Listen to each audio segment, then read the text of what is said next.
Okay, tonight we're going to go over fourth quarter budget for 2025. So this is going to be a budget video, but first I thought it would be interesting to go over, since I do say a lot that I've cut our grocery expenses down so much in the last 5 years, and our expenses and our income has changed so much in the last 5 years, I thought we'd take a step back in time and show you what our budget looked like in 2020 before I started making YouTube videos or anything that I shared, and then going forward to 2025, and then as a special treat going forward to 2030. So just as a reminder, any monetary things I mentioned, income, expenses, interest rate, savings, our ability to buy things or anything, has nothing to do with politics. This is simply our income and our expenses and how I budget it. So rent in 2020 was $875. Electric, the average bill was $86. Track phone, we didn't have smartphones back then. It's $25 a month for the plan. Our car had 170,000 miles on it. Without full coverage, it was $69 a month. We spent for groceries and household things and clothing and all kinds of fun items $1,200 a month. Our kitty spent $100 a month on his food and dry food and treats. Fuel for our car was $120. We had credit cards back then, $500.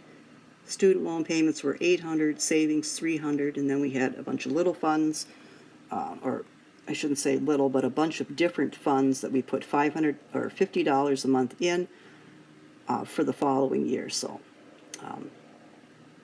we had $600 for the emergency fund, $600 for the veterinarian fund for the following year.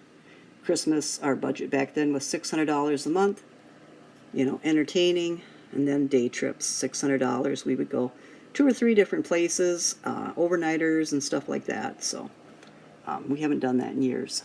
Total expenses, $4,300.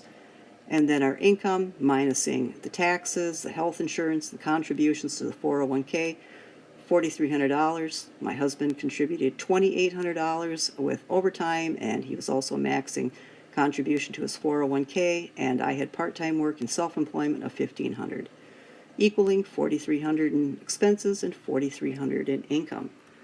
And then as we go forward to the year of 2025, our current year,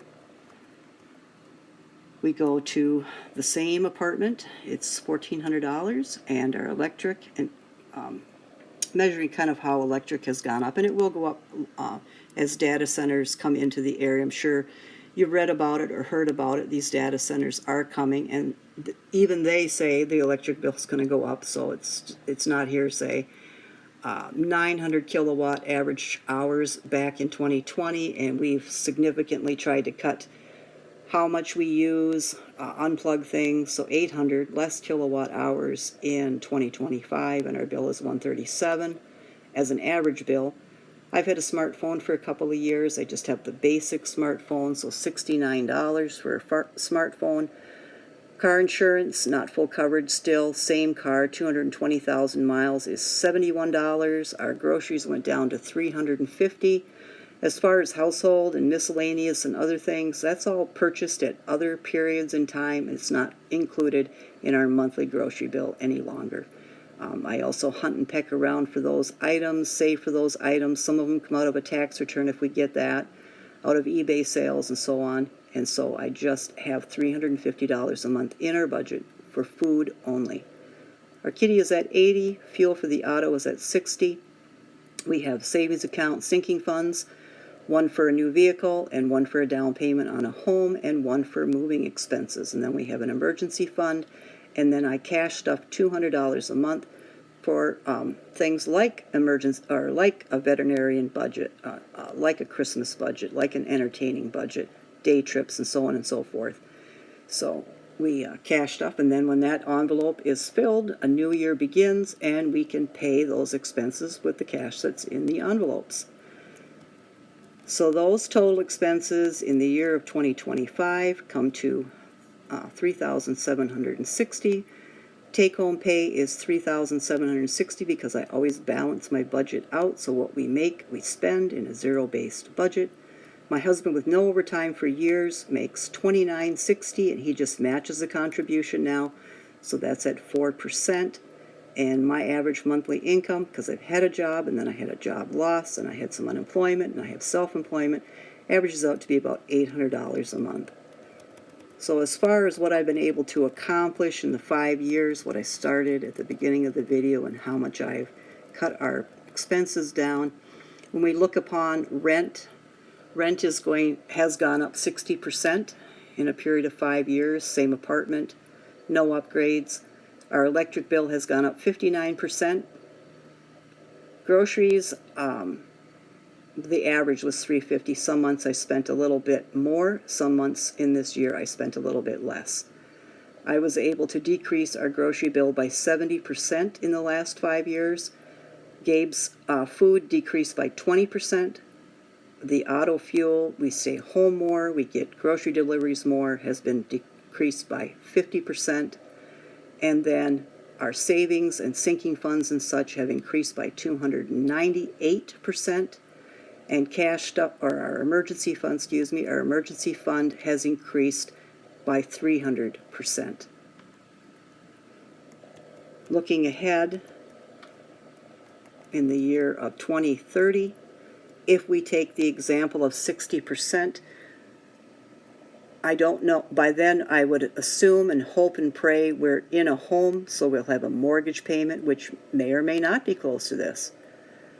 $2,240 if we're still renters, and if God forbid we would still be in this apartment.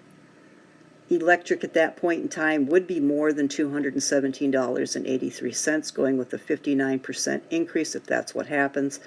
I believe it'll be more than that if a data center is anywhere near this area.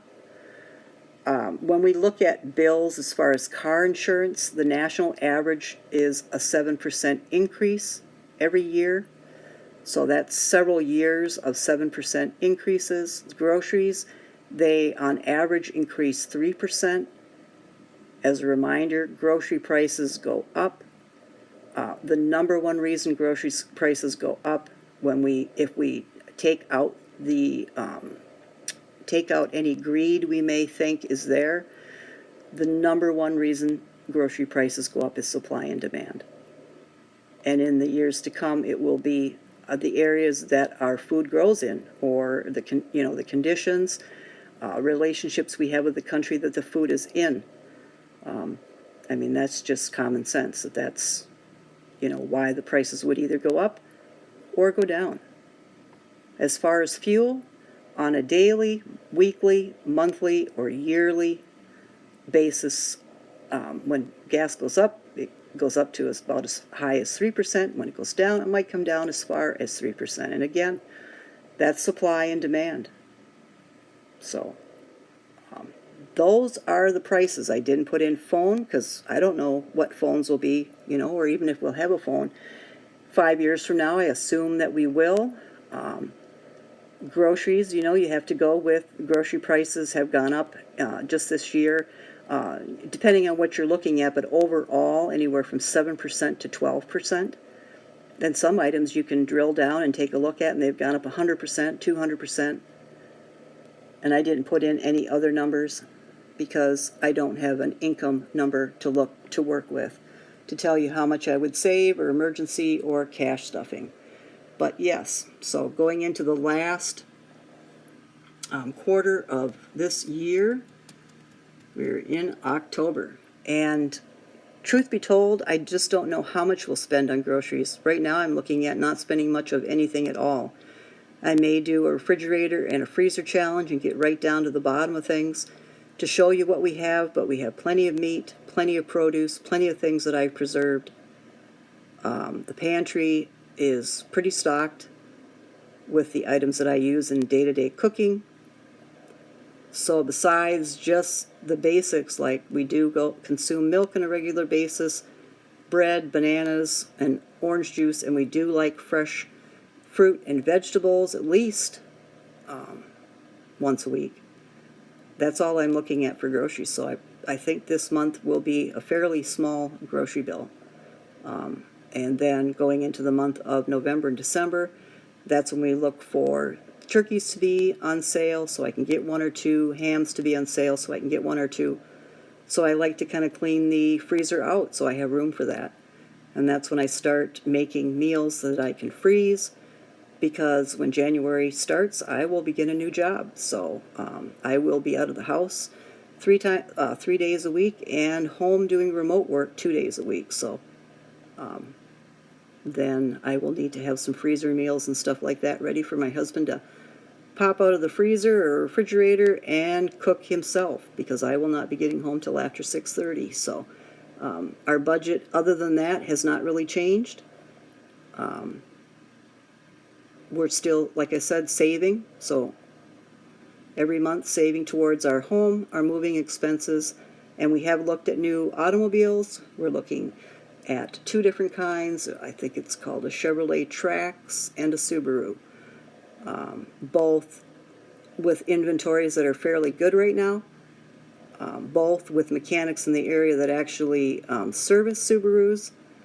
And as far as the Subaru goes, very reliable vehicle. So that is my budget video for the month of October.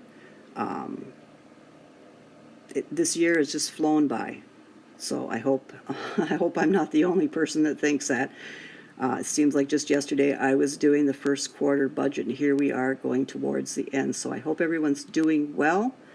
I'll return to my regularly scheduled videos of house and home and groceries and cooking in my next video. Until then, be well, take care, and I'll talk to you again.